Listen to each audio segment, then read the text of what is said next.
أعوذ بالله من الشيطان الرجيم بسم الله الرحمن الرحيم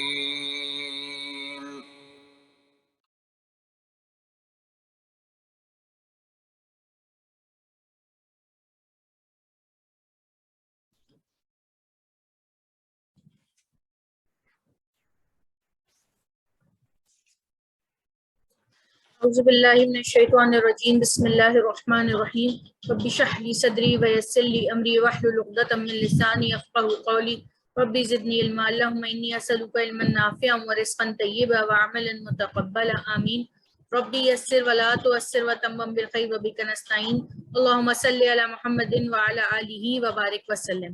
السلام علیکم ورحمۃ اللہ وبرکاتہ۔ وعلیکم السلام ورحمۃ اللہ وبرکاتہ۔ جی کیسے ہیں آپ سب؟ الحمدللہ۔ الحمدللہ۔ آپ؟ الحمدللہ، آپ سب کی دعائیں۔ جی انشاءاللہ آج ہم ایک نئے سفر کا آغاز کر رہے ہیں۔ الحمدللہ لیول 1 کمپلیٹ ہونے کے بعد آج ہم 42 آیت کورس سٹارٹ کر رہے ہیں، ٹھیک ہے۔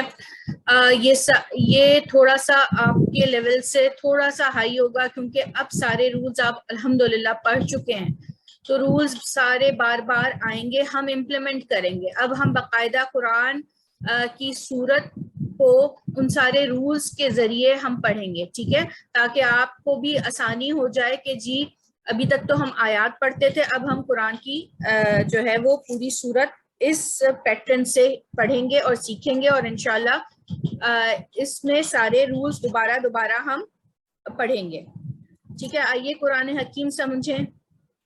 مقصد ہمارا اس کو پڑھنے کا صرف یہی ہے کہ ہم قرآن سمجھیں اور اس کے بعد ہم پورے کے پورے اسلام میں داخل ہو جائیں، ٹھیک ہے، اپنی زندگیوں میں اس پہ عمل کریں۔ جب ہمیں پتہ چل جائے کہ ہم سے کیا کہا جا رہا ہے ہم اپنے تو پھر ہم اس زندگیوں پہ رائج کریں، ٹھیک ہے۔ مقصد سارا صرف یہی ہے، قرآن اور سنت کی جو ہے وہ ہم دعوت لے کر آگے جائیں، دوسروں کو پہنچائیں، ٹھیک ہے، پوری دنیا پہ چھا جائیں، کیونکہ اب یہ امت محمدی یعنی کہ ہمارا کام ہے، ٹھیک ہے۔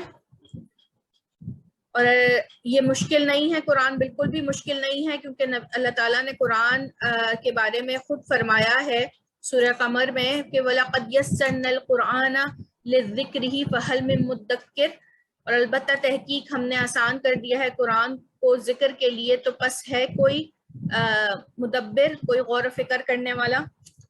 تو پھر اب قرآن مشکل نہیں ہے ہمارے لیے، اور ہم نے بھی دیکھا کہ جس میتھڈ سے ہم پڑھ رہے ہیں الحمدللہ اللہ کے فضل اللہ کے کرم سے کتنا آسان ہو گیا ہے قرآن کی آیات کو سمجھنا اور اس کا ترجمہ کرنا۔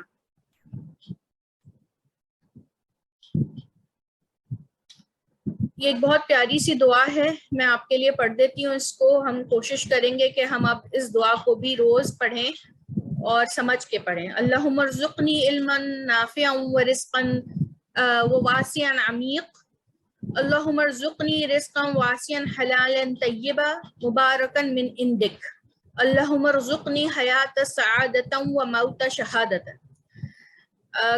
یہ میں آپ کو ایک بار سمجھا دیتی ہوں، کیونکہ اگر ہم دعا کو بغیر سمجھے کرتے ہیں تو پھر وہ اپنے مقصد تک نہیں پہنچتی، ٹھیک ہے نا۔ نہ تو ہمارا اس پر اتنا بغیر سمجھے پڑھنے سے کہ ہم کیا پڑھ رہے ہیں صرف ایک رٹا ہوتا ہے، اگر ہم سمجھ کے پڑھتے ہیں تو ہم واقعی پورے یقین سے پڑھتے ہیں کہ ہم اللہ سے کیا مانگ رہے ہیں۔ تو ہم اللہ سے کیا مانگ رہے ہیں؟ اللہم ارزقنی علما نافعا واسعا عمیق، اے اللہ مجھے عطا کر، ٹھیک ہے۔ اگر میں یہاں کہوں اللہم ارزقنا تو اے اللہ ہمیں عطا کر علما نافعا، وہ علم جو نافع ہو، جو فائدے مند ہو، واسعا ایسا علم جو وسیع ہو، سطحی نہ ہو، عمیقاً گہرائی ہو، جس میں وہ جو میری زندگی میں شامل ہو جائے اس کو صحیح کر دے، ٹھیک ہے۔ ایسا علم ہو جس میں کوئی شبہ نہ ہو، وسیع ہو، ٹھیک ہے۔ اور عمیق مطلب گہرائی، گہرا بھی ہو، سطحی علم نہ ہو، ٹھیک ہے، کہ بس ایک بات کا پتہ ہے آگے کا کچھ پتہ ہی نہیں ہے، ٹھیک ہے۔ کیونکہ صرف ایک حدیث سے تو ہم کسی چیز کو نہیں سمجھ سکتے نا، یا ایک آیت سے تو ہم نہیں سمجھ سکتے، گہرائی والا علم چاہیے ہوتا ہے ہر چیز کو ڈیٹیل معلوم کرنے کے لیے، ٹھیک ہے، اور اس کے بعد پھر ریسرچ کی جاتی ہے کہ یہ جو کہا گیا یہ صحیح ہے بھی یا نہیں، ٹھیک ہے نا. تو علم ایسا ہو جو وسیع ہو اور گہرائی والا ہو. اس کے بعد ہے اللہم ارزقنا رزقا واسعا حلالا طیبا، اے اللہ ہمیں عطا کر، ٹھیک ہے، یہاں نی ہے، اگر آپ اپنے لیے مانگ رہے ہیں تو پھر نی کریں، میں ہم سب کے لیے مانگ رہی ہوں. تو اللہم ارزقنا، اے اللہ ہمیں عطا کر رزق، وسیع رزق ہو، ٹھیک ہے، ایسا رزق ہو جو وسیع ہو، تھوڑا نہ ہو، حلال ہو. حلال ہم سب جانتے ہیں حلال کیا ہے. اے اللہ حلال ہمیں نہیں پتا، جس سے تو کہہ دے حلال ہے وہ حلال ہے، اور جس سے تو منع کر دے وہ ہمارے لیے حرام ہے، ٹھیک ہے. حلال ہو، طیب. اب طیب کیا ہے؟ طیب ہے پاک، ایسی چیز جو حلال بھی ہو اور پاک بھی ہو. اب یہ دونوں چیزیں ساتھ ہیں، کیا ہے؟ دیکھیں، ہو سکتا ہے ہم نے ایسی کوئی چیز خریدی ہو، جیسے آپ یہ سمجھیں کہ ہم نے حلال ذبیح کا گوشت لیا ہو، مگر اس کو لینے کے لیے جو ہم نے پیسے استعمال کیے ہوں وہ حرام سورس سے آئے ہوں، تو وہ پاک نہیں ہوا، وہ طیب نہیں ہوا، ٹھیک ہے. تو حلال چیز کو حلال ہی کمائی سے لیں تو وہ پاک ہوتی ہے، وہ طیب ہوتی ہے، ٹھیک ہے. زمزم حلال ہے، مگر اگر وہ کسی کے غضب کے پیسوں سے لیا گیا ہو تو وہ طیب نہیں رہے گا. حلال تو ہے مگر طیب. مگر اللہ تعالیٰ سے ہم کیا مانگ رہے ہیں کہ اللہ ہمیں ایسا رزق دینا جو وسیع ہو، تھوڑا نہ ہو، زیادہ ہو، ٹھیک ہے، اور حلال ہو اور پاک ہو، ٹھیک ہے. مبارکن، مبارک ہو. مبارک مطلب کیا؟ مبارک ہو یعنی کہ ہمارے لیے وہ اس میں فائدہ ہو، ٹھیک ہے. اب فائدہ کیا چیز؟ اب ایسی کوئی چیز اگر ہم جیسے اگر ہم سمجھ لیں کسی بندے نے فش کھائی، وائٹ میٹ ہے، فائدے مند چیز ہے نا، فائدے مند ہے، مبارک ہے. ایک بندہ کھاتا ہے تو اس کی صحت اچھی ہو جاتی ہے، اس کو فوت فائدہ دیتی ہے، اور ایک بندہ کھاتا ہے اس کو اسکن الرجی ہو جاتی ہے. تو ایک کے لیے وہ مبارک ہے، دوسرے کے لیے مبارک نہیں ہے. تو یہ اللہ ہی تعالیٰ جانتے ہیں کہ ہمارے لیے کیا چیز مبارک ہے، کیا چیز اس میں ہمارے لیے فائدہ ہے. تو اللہ تعالیٰ وہ چیز عطا کر، ایسا رزق عطا کر جو حلال ہو، وسیع ہو، طیب ہو، اور ہمارے لیے فائدے مند بھی ہو. تو اللہ سے زیادہ کون جانتا ہے کہ اس وقت میرے اور آپ کے لیے کیا فائدے مند ہے، ٹھیک ہے. من عندک، اور تیرے پاس سے ہو، ٹھیک ہے. ہو سکتا ہے کہ کسی ایک چھوٹی سی مثال دیکھ لیں کہ کوئی بچہ اگر یتیم ہو جاتا ہے تو اس کی پرورش اس کا چچا کرتا ہے یا اس کا کوئی اور رشتہ دار کرتا ہے. ہو سکتا ہے وہ اس کو جو رزق دے رہا ہو وسیع بھی ہو، حلال بھی ہو، طیب بھی ہو، مبارک بھی ہو، مگر وہ آپ کی طرف سے تو نہیں ہوا نا، وہ تو کسی بندے کے آگے ہاتھ ہے. تو یا اللہ تجھ سے ہو، کسی بندے کے آگے ہاتھ نہ پھیلانا پڑے، ٹھیک ہے. یا اللہ ایسا رزق دے جو وسیع ہو، حلال ہو، طیب ہو، مبارک ہو، ہمارے لیے فائدے مند ہو، اور آپ سے ہو، کسی اور سے نہ ہو، ٹھیک ہے. آخر میں دیکھیے اللہم ارزقنا حیاتا سعادتا و موتا شہادتا، اے اللہ مجھے ایسی زندگی دینا جو سعادت مندی والی ہو. سعادت مندی والی کیسی زندگی؟ جس میں اللہ تعالیٰ کی رضامندی ہو، جیسے اللہ تعالیٰ کی جو ہم ان کی پیروی جو ہوتی ہے، جو سعادت نیک ہو، ٹھیک ہے، ایسی زندگی جو نیک ہو، اور موت ایسی ہو جو شہادت پر ہو.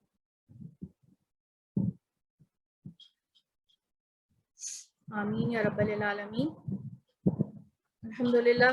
اب یہ امید کرتی ہوں کہ جب بھی آپ یہ دعا مانگیں گے تو یہ معنی آپ سب کی جو ہے وہ ذہن میں رہیں گے، اور پھر ہم مانگیں گے، اور انشاءاللہ پھر یہ ہمارے حق میں پوری ہوگی. جی باجی وہ ایک دفعہ آخری والی پھر سے دعا پڑھ دیجیے ذرا، آخری والی شہادت موت والی.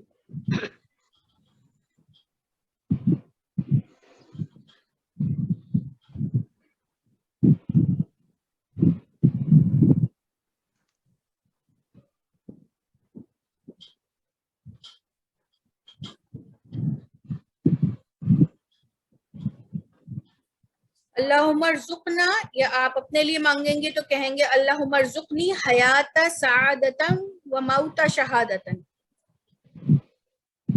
تو سعادت والی زندگی مانگ رہے ہیں جس میں فرمانبرداری ہو، نیک بختی ہو، تابعداری ہو، اطاعت شعاری ہو، حکم برداری ہو، کس کی؟ اللہ کی، ٹھیک ہے نا.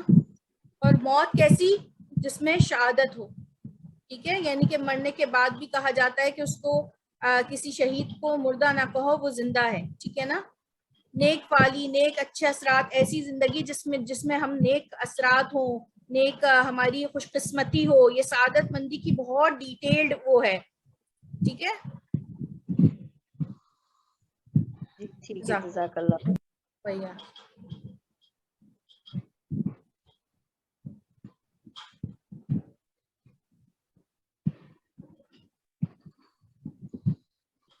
جی. بسم اللہ الرحمن الرحیم. آج ہم بسم اللہ کو ڈیٹیل میں سمجھیں گے.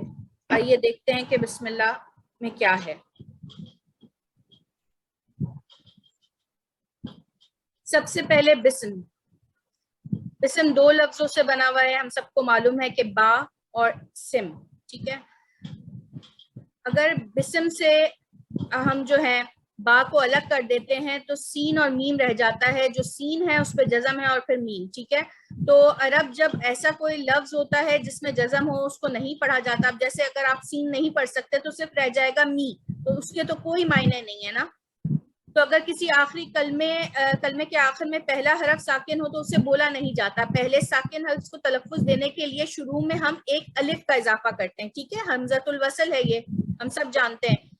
تو یہ بالکل ایسا ہی ہے، با کے ساتھ اسم جڑا ہوا ہے. ٹھیک ہے، اور اگر حمزۃ الوصل ہوگا تو اس کو اسم پڑھیں گے، اور با جب سے پڑھیں گے تو وہ الف نہیں پروناؤنس کیا جائے گا. تو آسان سی بات ہے.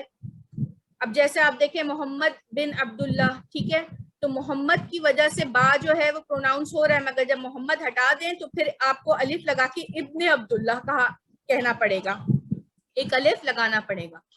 با ساکن بولنے کے لیے الف کا اضافہ کیا جاتا ہے. ابن میں حروف تلفظ دینے سے کلمہ بامعنی یعنی ابن عبداللہ یعنی عبداللہ کا بیٹا. ورنہ حرف با جو ساکن ہے نہ بولا جاتا ہے تو باقی حرف صرف نون رہ جائے گا اور کلمہ بے معنی ہو جائے گا. ٹھیک ہے، تو یہ الف ہم لگاتے ہیں، اس کو حمزۃ الوصل بھی کہتے ہیں، جو اگر پچھلے الفاظ سے ملا کے پڑھے جائیں گے تو نہیں پڑھا جائے گا، اور اگر کریں گے تو پھر تیسرے حرف کی جو ہے اس پہ حرکت لگا کے پڑھتے ہیں. ٹھیک ہے، تو یہ آسان ہے. چلیں اب بسم اللہ کو دیکھتے ہیں. با یہ اردو میں بھی ہم استعمال کرتے ہیں. ٹھیک ہے، با جماعت، بما، اہل و عیال، اردو میں بھی کے ساتھ کے معنوں میں استعمال ہوتا ہے. اور اسم یہ بھی اردو میں استعمال ہوتا ہے، یعنی کہ نام. ٹھیک ہے، نام کے ساتھ. ٹھیک ہے، نام وہ آپ کا اسم مبارک کیا ہے، تو یہ دونوں الفاظ اردو میں بھی ہم استعمال کرتے ہیں. تو یہ ہو گیا اس کا بسم، نام کے ساتھ. اچھا جی، اب دیکھتے ہیں اللہ. اللہ کے ساتھ الف لام لگا ہے. الہ کے ساتھ جب الف لام لگتا ہے تو وہ اللہ بن جاتا ہے. ٹھیک ہے، بہت سارے علماء کرام کا کہنا ہے کہ اللہ ایک بذات خود ایک اسم ہے. ٹھیک ہے، یہ الہ سے نہیں بنا، جبکہ بعض علماء کرام کا ہے یہ الہ یعنی معبود ہے، اور الف لام لگا ہے تو خاص معبود ہے، تو یہ اللہ بن گیا. ٹھیک ہے، جس طرح انگلش میں ہم اس میں نکرہ ہوتا ہے، عام جب کوئی ناؤن ہوتا ہے اس کو ہم پراپر ناؤن بنانے کے لیے دا لگاتے ہیں، تو اسی طرح اسم کو اس میں معرفہ بنانے کے لیے ہم ال لگاتے ہیں. ٹھیک ہے، یہ بات آپ دیکھیے گا کہ جب کسی اسم کے آگے ال لگتا ہے تو وہ اس میں معرفہ بن جاتا ہے، وہ خاص ہوتا ہے.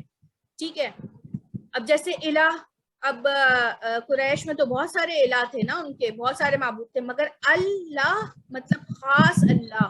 ٹھیک ہے، اچھا وہ اس وقت بھی وہ ایک اللہ کو مانتے تھے، جو اوپر ہوتا تھا وہ سب سے بڑا ہوتا تھا، وہ اللہ کا ان کا تصور تھا، مگر اس کے ساتھ بھی بہت سارے الہ تھے ان کے. ٹھیک ہے، اچھا اب بسم اللہ یعنی کہ اللہ کے نام کے ساتھ. الہ، اللہ کیا ہو گیا؟ خاص اللہ، خاص نام، خاص معبود ہمارا اللہ. اور اردو میں بھی اللہ کا کلمہ اردو میں بھی مستمل ہے، یعنی کہ استعمال ہوتا ہے. تو بسم اللہ کے معنی ہو گئے اللہ کے نام کے ساتھ. جی، اب سمجھنے والی بات ہے کہ الرحمن. ٹھیک ہے، اب اس کو تھوڑا سا توڑیے. ال الگ ہے اور رحمان الگ ہے. ٹھیک ہے، یہ ال جو ہے وہی ہم نے بتایا آپ کو کہ پراپر ناؤن بنانے جو ہے وہ بنانے کے لیے ال لگتا ہے، یعنی کہ اس میں معرفہ بنانے کے لیے ہم ال لگاتے ہیں. اور رحمان. اچھا اب رحمان، اس سے پہلے ہم پڑھ چکے ہیں کہ کچھ عربی میں کچھ مادے ہوتے ہیں. ٹھیک ہے، روٹ ورڈز ہوتے ہیں اور اس کے کچھ وزن ہوتے ہیں. اچھا، وزن کچھ اس طریقے سے آپ کر لیتے ہیں. کیا ہوتا ہے کہ وہ ساؤنڈ میں ان کی جو موسیقیت, لفظوں کی بھی ایک موسیقیت ہوتی ہے نا, ردھم ہوتی ہے, ٹھیک ہے, رائمز آپ نے سنی ہوں گی. تو اسی طرح مادے کی بھی ایک جو وزن ہوتے ہیں وہ بھی ایک خاص آپ اس کی ٹون ہوتی ہے, ٹھیک ہے. عربی وزن میں جب وہ غنائیت کے ساتھ ساتھ یعنی کہ اس کی ٹون کے ساتھ ساتھ معنی بھی بدلتے ہیں. اب دیکھیں جب رحمان ہے, رحمان کا جو روٹ ورڈ ہے وہ ہے راحمین, ٹھیک ہے, رحیمہ سے نکلا ہے, اور اس کا جو وزن ہے وہ ہے فاعلہ, ٹھیک ہے, فاعلہ. اب رحمہ یا رحیمہ ہم جانتے ہیں اس نے رحم کیا, 3 زبر والا الفاظ ہے, ہم سب پڑھ چکے ہیں, ٹھیک ہے. مثلاً رحیمہ کا وزن ہے فاعلہ, اس نے کیا, ٹھیک ہے. فاعلہ مطلب اس نے کیا, فاعلہ مطلب بھی اس نے کیا, فاعلہ مطلب بھی اس نے کیا. اب اس کے معنی تبدیل ہو جاتے ہیں جب یہ اس نے کیا. رحمہ کو ہم نے اس پیٹرن پہ ڈالا تو اس کے معنی ہو گیا اس نے رحم کیا, ٹھیک ہے. فعیلہ, اب یہ عین کلمے پہ تینوں اس کے وزن ہیں, اس نے کام کیا, اس نے رحم کیا, ٹھیک ہے. اب یہ رحمہ بھی ہے, رحیمہ بھی ہے, اور یہ تینوں ہم الگ الگ دیکھیں گے, یہ سب اس کے وزن ہیں, ٹھیک ہے. فعیلہ کے یہ 3 حرف والا جو عربی کا لفظ ہوتا ہے وہ اس سانچے پہ آتا ہے, ٹھیک ہے. کچھ آپ نے دیکھا ہوگا سمیع عین ہوتا ہے, ٹھیک ہے نا. ضربہ, اس میں تینوں پہ زبر ہوتا ہے, ٹھیک ہے. اس کے بعد نیچے آئیے, یہ بھی ایک وزن ہے فاعلن, ٹھیک ہے. اب فاعلن کے معنی ہے کام کرنے والا.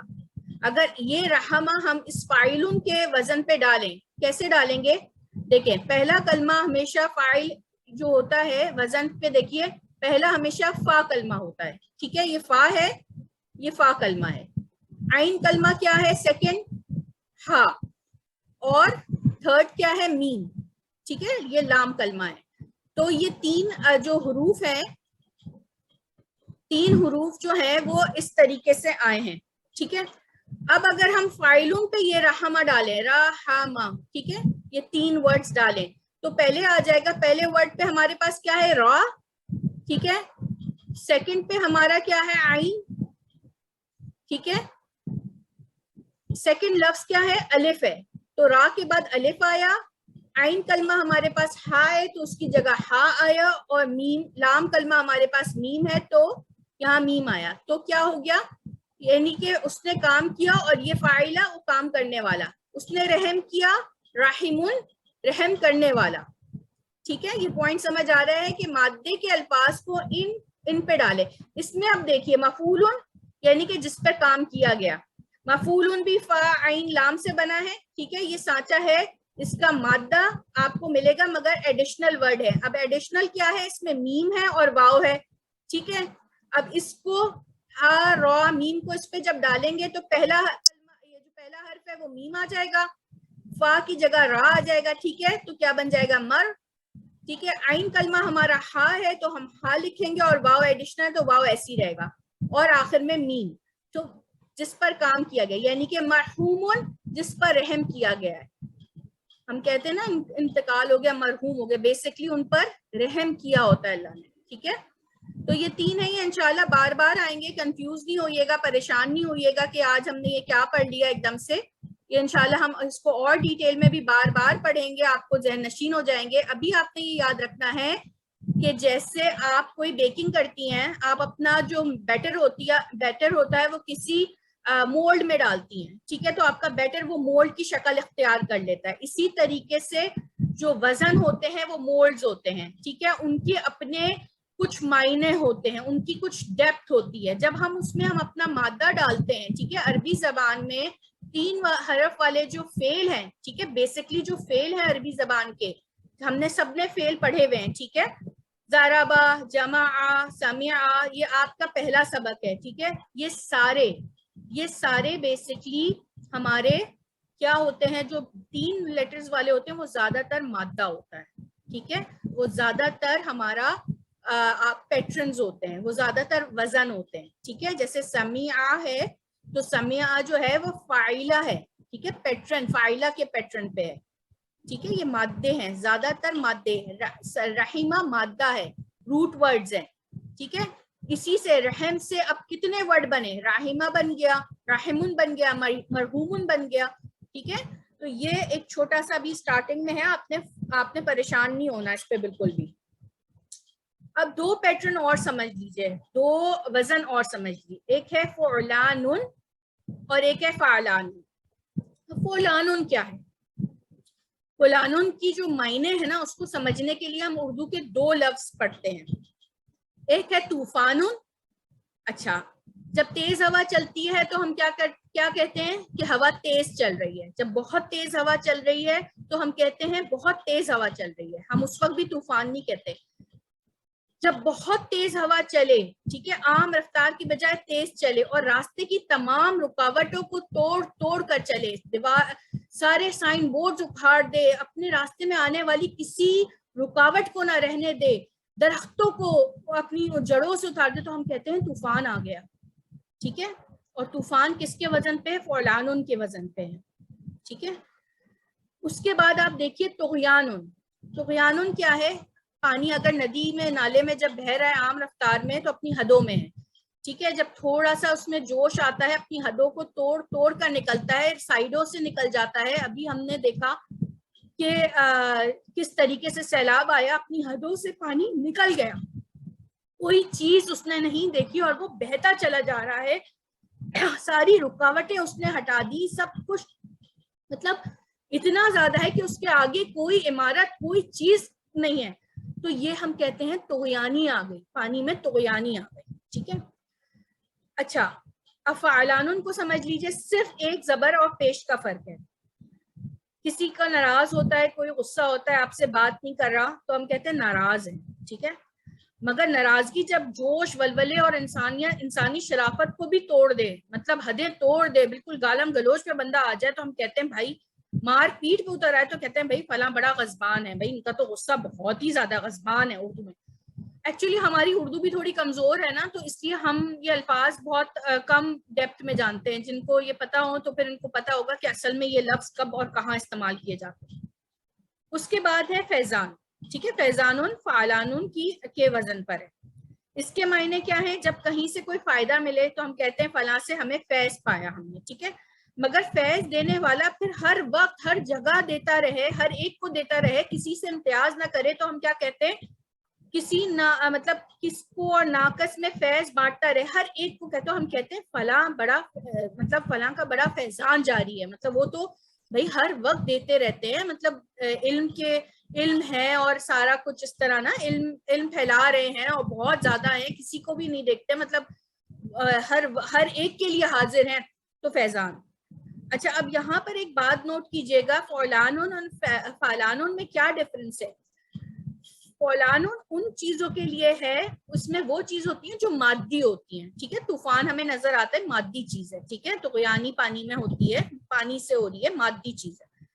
فعلان کیا ہے؟ یہ جذباتی چیز ہے. مینز یہ کہ یہ نظر نہیں آتے. ٹھیک ہے، آپ کو غضبان مطلب ایک ایموشن ہے. ٹھیک ہے، فیضان بھی ایموشن، کوئی مادہ نہیں ہے. ٹھیک ہے، مگر ان چاروں میں کیا قدر مشترک ہے؟ اس میں جوش، ولولہ، زور، اپنی حدوں سے باہر نکل کر آنا، راستے کی رکاوٹوں کو توڑ کر آنا. ٹھیک ہے، یہ مطلب وہ ان میں یہ چیز مشترک ہے، ان دونوں وزن میں، اور ان سے سارے جو الفاظ نکلیں گے پھر ان میں بھی یہ بات کامن ہوگی. آئیے اب رحمان سمجھیے. رحمان ہے فعلان کے وزن پہ. اب رحمان کو سمجھیے. جوش، قوت، ولولہ، زور، اپنی حدوں سے باہر نکل کر آنا، راستے کی رکاوٹوں کو توڑ کر آنا. یعنی کہ رحمان میں فعلان جیسا کی جو قدر مشترک ہے، یعنی ایسا رحم کرنے والا جس کا رحم جوش، قوت اور ولولے سے آتا ہے، جس کا رحم حدوں سے نکل کر آتا ہے، راستے کی تمام رکاوٹوں کو توڑ کر آتا ہے، ایسا رحم کرنے والا. رحمان اور رحیم دو کلمات اردو میں بھی استعمال ہوتے ہیں. ٹھیک ہے، جو کلمہ رحم سے بنے. سوچئے، اور الف لام لگا ہے تو خاص یہ ایک کے لیے، یعنی خاص اللہ کے لیے. ہر ایک کی یہ نہیں ہے کہ ہر ایک کی یہ اس کے اندر کوئی ایسا رحمان ہو، ایسا رحم کرنے والا ہو. ٹھیک ہے، الف لام لگ گیا تو یہ خاص ایک ہی ہے جس کا رحم ایسا ہے، جس کا رحم جوش، قوت اور ولولے سے آتا ہے، اپنی رکاوٹوں، اپنی حدود سے باہر نکل کر آتا ہے، رکاوٹیں توڑ کر آتا ہے. ایسا رحم ہے اللہ. کے بعد الرحیم کو سمجھتے ہیں. الرحیم میں بھی الف لام لگا ہوا ہے, اس کو الگ کیجئے رحیم. اب رحیمن جو ہے وہ فاعیلن کے وزن پر ہے, ٹھیک ہے. رحیمن بھی جو ہے وہ رحم سے نکلا ہے, اس نے رحم کیا, فاعلہ, ٹھیک ہے, یہ ہم پڑھ چکے ہیں, فاعلہ کے اس پہ ہے. اب راحما کو جب ہم راحمین کو جب ہم فاعلن پہ ڈالتے ہیں تو وہ رحیمن بنتا ہے. یعنی کہ رحیمن میں فاعلن والے معنی آئیں گے, ٹھیک ہے. وہ جو فاعلن کے معنی ہیں, جو پراپرٹیز ہیں, وہ رحیمن میں بھی ہے. اب رحیمن کو سمجھنے کے لیے ہمیں فاعلن کو سمجھنا ہے, جس کا وزن یعنی اس نے رحم کیا ایک وزن, اور فاعلن پر دیکھیں کیا معنی بنتے ہیں, ٹھیک ہے. اب رحیمن کو سمجھنے کے لیے پہلے آپ علیمن سمجھیے. علیمن, اچھا, علیمن کے جس کا علم ازل سے ابد ہو, جس کا علم اس کی ذات کی وجہ سے ہو, ٹھیک ہے. اب ہم یہ دیکھیے کہ کون ایسا ہے جو جس کا علم اس کی ذات کی وجہ سے ہے, جس کا علم ہمیشہ سے ہے. ایسا تو ہمیں کوئی نظر نہیں آتا نا. اگر کوئی عالم بھی ہے, کوئی ٹیچر بھی ہے, تو بذات خود ان کا علم مشاہدات پہ ہوگا, انہوں نے حاصل کیا ہوگا, اور اس علم حاصل کرنے سے پہلے obviously وہ ان کے پاس کوئی علم نہیں ہوگا. ایسا لمحہ ہوگا جب ان کے پاس کوئی علم نہیں ہوگا, اس کے بعد انہوں نے مشاہدات کیے ہوں گے, پڑھا ہوگا, تبھی ان کے پاس علم آیا ہوگا, ٹھیک ہے. اور خدا نہ خواستہ کوئی حادثہ ہو جائے, دماغ پہ چوٹ لگ جائے, علم ضائع ہو گیا, اب ان کے پاس کوئی علم نہیں ہے. تو ایسا تو نہیں ہے وہ ایسا جاننے والے. تو اگر آپ یہ دیکھیے کہ اگر یہ لفظ اللہ کے لیے ہے علیمن, تو کیا کوئی ایسا لمحہ ہوا ہوگا کہ اللہ کے پاس علم نہ ہو؟ کیا اللہ کو, کیا نعوذ باللہ ایسا کبھی کوئی علم ایسا وقت آئے گا کہ آگے کبھی اللہ کے پاس علم نہ ہو؟ ایسا نہیں ہو سکتا. اس کا علم ازل سے ہے اور ابد ہے, اور اس کا علم اس کی ذات کی وجہ سے ہے, ٹھیک ہے. ان کو کہیں سے کوئی حاصل نہیں کرنا پڑا علم. ان کا علم جو وہ جانتے ہیں وہ ان کی اپنی ذات کی وجہ سے.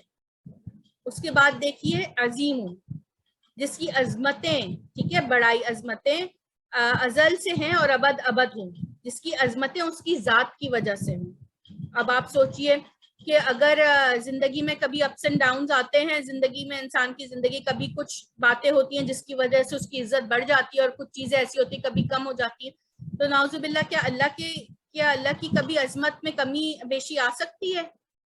کیا ہم سب مل کر اللہ تعالیٰ کی مالا جپے, ان کی تسبیحاں پہن کے, تو کیا ہم ان کی عظمت میں کچھ اضافہ کر پائیں گے؟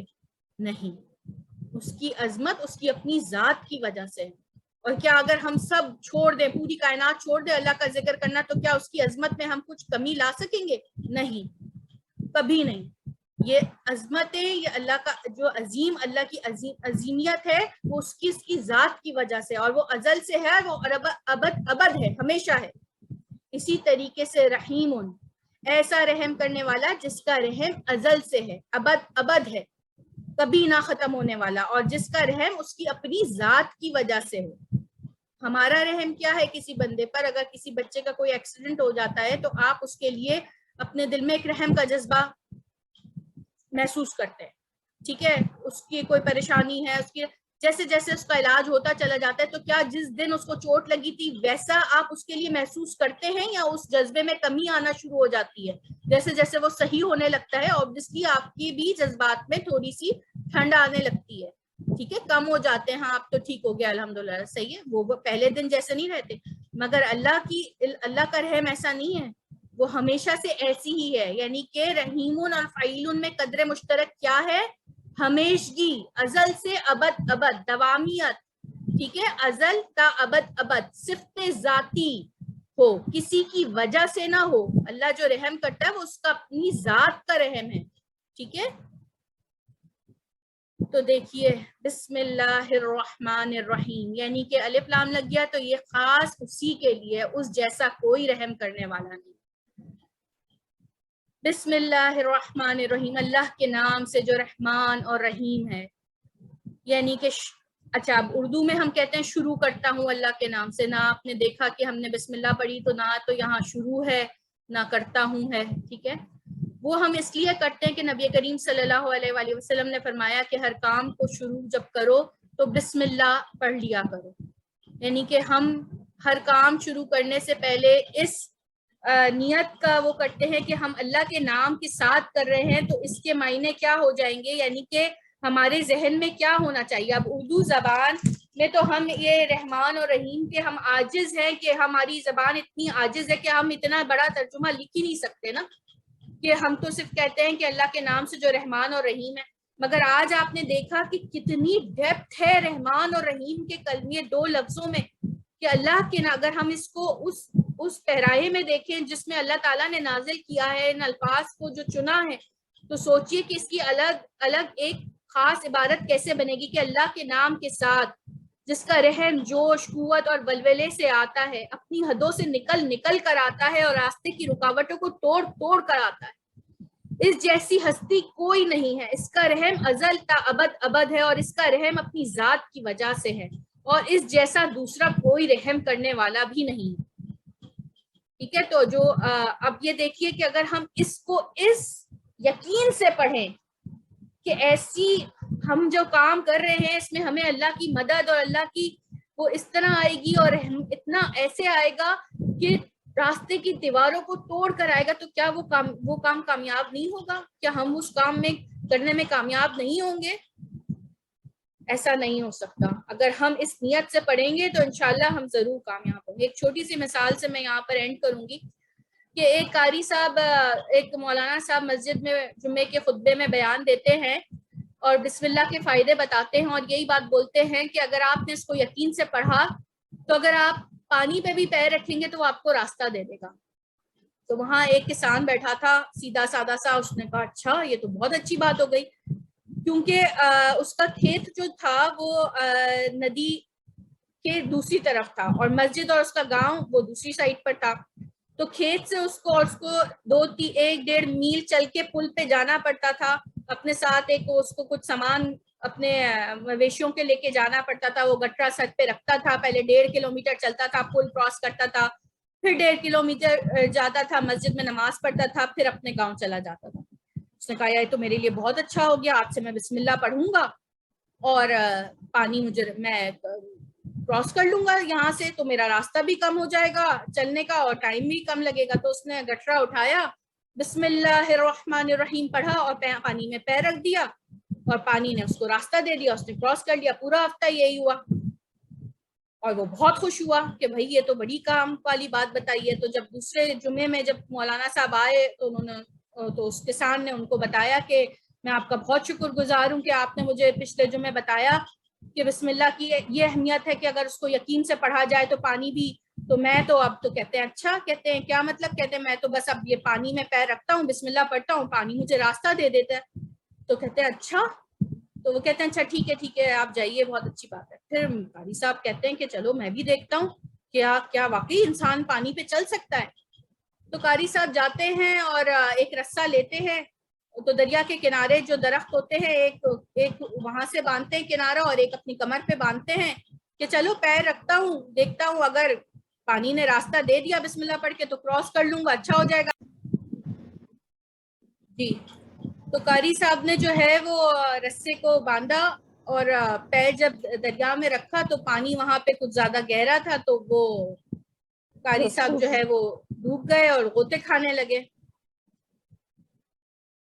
تو وہ قاری صاحب غوطے نہیں کھا رہے ہیں، وہ میں اور آپ غوطے کھا رہے ہیں بے یقینی کے سمندر میں، دریا میں. کیونکہ ہم بات کہہ دیتے ہیں مگر ہم اس پر یقین نہیں رکھتے.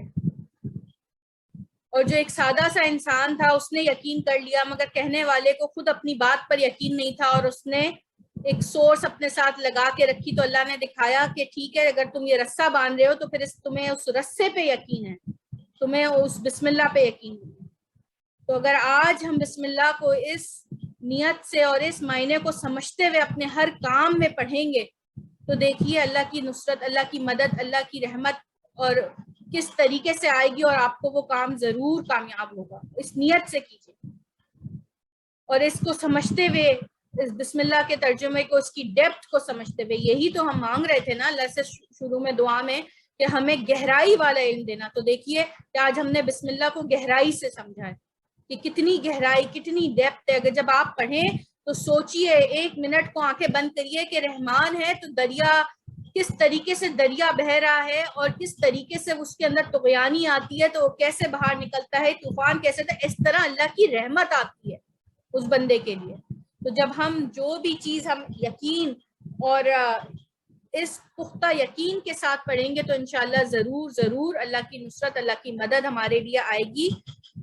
انشاءاللہ اب ہم اس کو یہاں پہ اینڈ کرتے ہیں. کل ہم سورہ فاتحہ سے سٹارٹ لیں گے انشاءاللہ تعالی.